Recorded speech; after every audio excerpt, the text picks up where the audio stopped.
Hello everyone, welcome back to my YouTube channel Ravi Cloud Physics. Today we will discuss about parallelogram, law of vector addition, and last time we have discussed about triangle of vector addition. Okay, let us start it.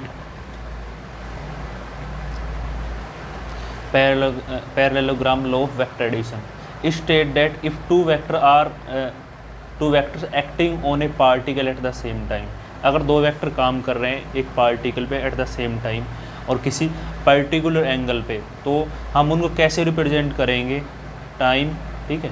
इसके बाद है be represented in magnitude and direction. आपको पता है vector का क्या होता है, मैग्नीट्यूड भी होता है, डायरेक्शन भी होता है, by two adjacent side of parallelogram. तो जो दो वेक्टर हैं उनको हमें ना पैरेललोग्राम की एडजेसेंट साइड से वो करेंगे, सोल्व करेंगे, रिप्रेजेंट करेंगे। जैसे ये मैंने यहाँ पे कर रखा है ओपी वेक्टर एक, तो और ये क्या है ओएस वेक्टर है, तो ये ओ एस क्यू पी ये क्या है पैरेललोग्राम है। तो मैंने ये दो एडजेसेंट साइड से एक वेक्टर ए को और एक वेक्टर बी को सोल्व किया है, ठीक है। इसके बाद drawn from a point comma there. अब देखो इन दोनों वेक्टर का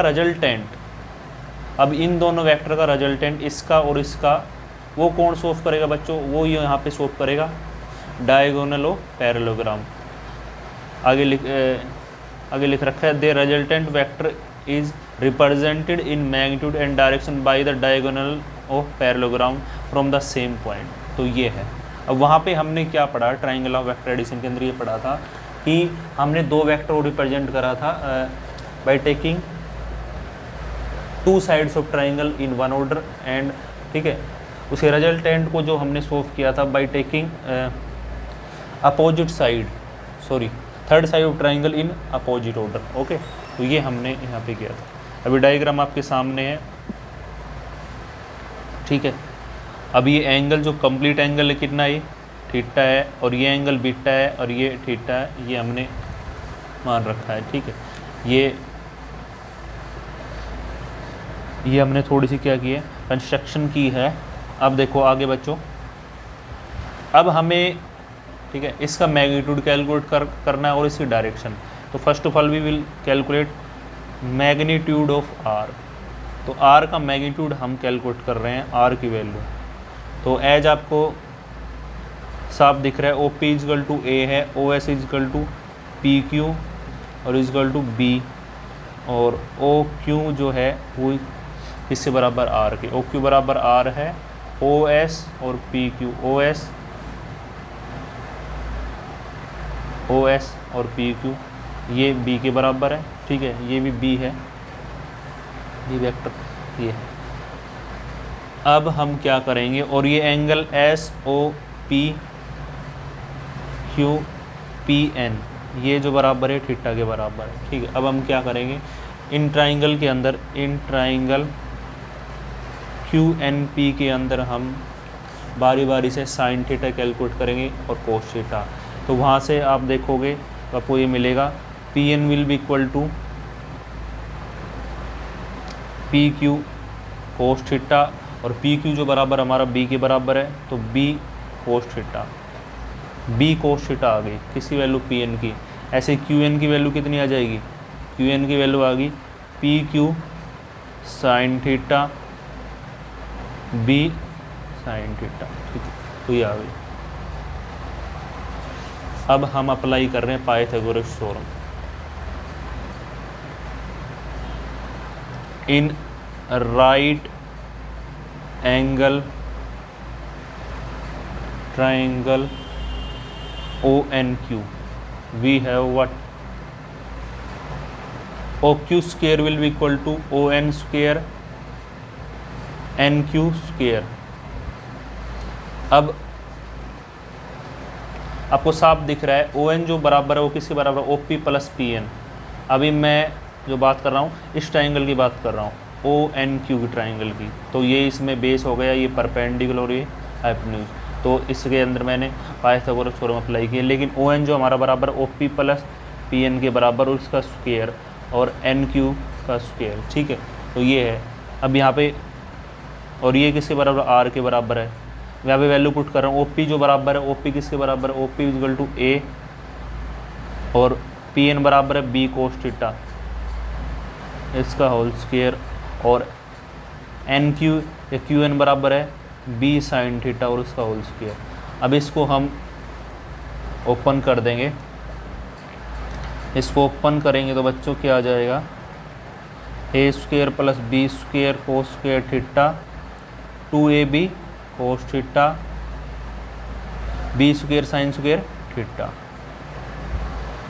अब यहाँ से कॉमन क्या है, यहाँ से कॉमन है बी स्क्वायर, तो अंदर क्या बचेगा, sign square theta plus cos square theta, और ये आपको पता है 1 है। तो यहाँ से हमें बच्चों ये मिलने वाला है R square A square plus B square plus 2ab cos theta. अब हमें जो वैल्यू चाहिए आर की, तो A square plus B square 2ab cos theta और उसका रूट।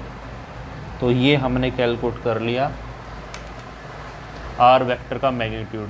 सेम जो हमने triangle law of vector addition के अंदर कैलकुलेट किया था, बिल्कुल वही आया, R equal to A square plus B square plus 2ab cos theta. ठीक है, अब मैं कैलकुलेट करने जा रहा हूँ डायरेक्शन ऑफ बी। अब मैं बी वेक्टर की डायरेक्शन कैलकुलेट करने जा रहा हूँ। ठीक है, तो अब डायरेक्शन के लिए पहले भी कैलकुलेट की थी, हमें कैलकुलेट करना पड़ेगा tan बीटा, क्योंकि एंगल यहाँ पे बीटा लिया है, तो वो किसके बराबर होगा, perpendicular by base QN upon ON। ठीक है, तो यहाँ से आ जाएगा B साइन थीटा और A plus B cos theta.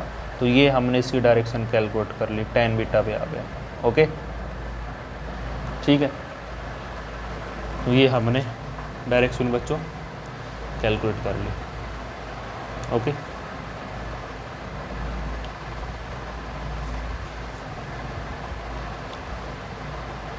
और अगर यहाँ से आप अगर कोस थीटा कैलकुलेट करना चाह रहे हो, यहाँ से लगा लो, यहाँ से कैलकुलेट करना चाह रहे हो, अगर आपकी इच्छा है, ऐसे कोई ज़रूरी नहीं है, तो यहाँ से कोस थीटा जो आएगा वो आ जाएगा R square A square minus B square 2ab। इसको अरेंज करने पड़े, इसको हम बोलते हैं लॉ ऑफ कोसाइंस। ठीक है, लॉ ऑफ कोसाइंस। मैंने यहाँ से इसकी वैल्यू कैलकुलेट की है, इसको ले गए इस साइड, बस इन सभी को ले गए इस साइड ए स्क्वायर, और यहाँ से कोस थीटा की वैल्यू कर। अब इसके कुछ स्पेशल केस और डिस्कस करते हैं। अब जैसा कि आपको पता है कि रिजल्टेंट वेक्टर तो अपने पास ये है, सिंपल सी बात है, ये है A square plus B square plus 2ab cos theta, ये आया है रिजल्टेंट वेक्टर का मैग्नीट्यूड। अब स्पेशल केस के अंदर क्या करेंगे, when two vectors are acting in same direction. अगर दो वेक्टर जो काम कर रहे हैं, किस डायरेक्शन में काम कर रहे हैं, सेम डायरेक्शन में। अगर सेम डायरेक्शन में काम कर रही हूँ, थीटा कितना 0 डिग्री। ठीक है, और थीटा 0 तो आपको पता है कोस 0 कितना होता है 1, तो इसकी जगह हम क्या पुट करेंगे, 1 पुट करेंगे तो कितना आ जाएगा, A square plus B square plus 2ab। ये फॉर्मूला बन गया a प्लस बी का होल स्क्वायर और उसका रूट, ये ab। ठीक है, तो ये आ गया। तो अगर दोनों वेक्टर सेम डायरेक्शन में काम कर रहे होंगे और उसका मैग्नीट्यूड कैलकुलेट करना है, तो ऐसे कैलकुलेट करना है, जस्ट ऐड देम। और डायरेक्शन, अब tan बीटा आपको पता है किसके बराबर है, b sine theta upon a plus B cos theta. अब एंगल कितना है, थीटा कितना है 0, साइन 0 कितना होता है 0, तो यहाँ से बीटा कितना आ गया 0 डिग्री। ओके, तो ये था इसका स्पेशल केस फर्स्ट। अब बात करते हैं सेकंड स्पेशल केस की, when two vectors are acting in opposite direction.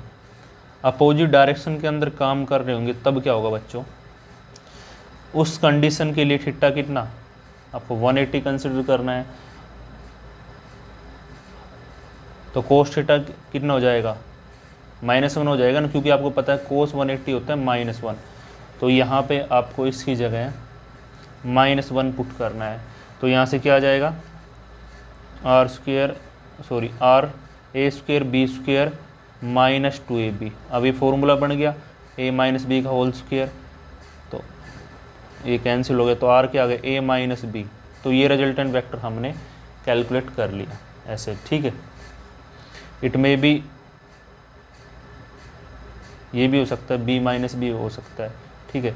तो यानी जिस वेक्टर का मैग्नीट्यूड ज़्यादा होगा उसमें से कम होगा उसको माइनस कर देना, ठीक है। तो ये आ गया आपके सामने। तो आपको ध्यान रखना है, अगर दोनों वेक्टर अपोजिट डायरेक्शन में एक्ट कर रहे हैं, एग्जैक्टली अपोजिट, यानी एंगल कितना सस्टेन कर रहे हैं 180 का, तो उनका रिजल्टेंट आपको कैलकुलेट करना है, तब माइनस करना है जिसका मैग्नीट्यूड ज़्यादा है उसमें से, जिसका मैग्नीट्यूड कम है उसको माइनस करना है, ठीक है, a माइनस बी। अब यहाँ से डायरेक्शन, फिर वही बात, डायरेक्शन के लिए क्या formula, b sine theta a plus B cos theta. Angle कितना है 180, और साइन 180 कितना होता है, साइन 180 इज 0, तो फिर बिट्टा कितना आ गया यहाँ से 0 डिग्री, ठीक है। अब एक केस और बचता है इसका लास्ट, वो मैं यहाँ पे डिस्कस कर दे रहा हूँ। Third, when two vector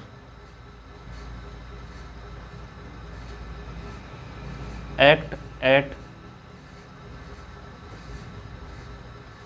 right angle to each other.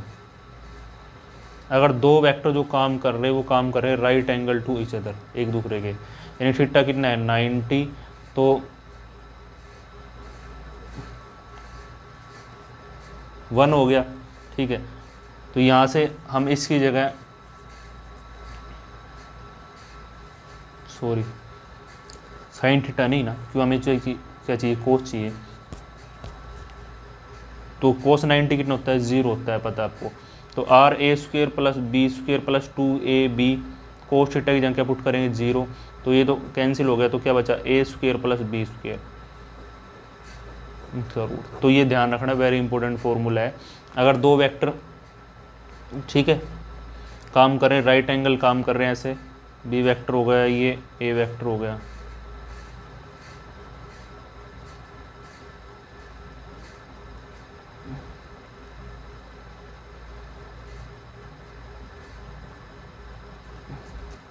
ठीक है। अगर राइट एंगल काम कर रहे हैं तो उनका रिजल्टेंट हमें ऐसे कैलकुलेट कर सकते हैं, r equal to a square plus B square, और यहाँ से टेन बीटा जो आ जाएगा वो कितना आ जाएगा, वो आ जाएगा टेन इनवर्स b बाई ए, ठीक है, यहाँ से इस फॉर्मूले से, ठीक है। तो ये आप ध्यान रखना, ये काफ़ी इम्पोर्टेंट है। जब भी दो वेक्टर अगर राइट एंगल हो तो आप उनका जस्ट स्क्वायर करो और रूट लो, उसका मैग्नीट्यूड आ जाएगा, ठीक है।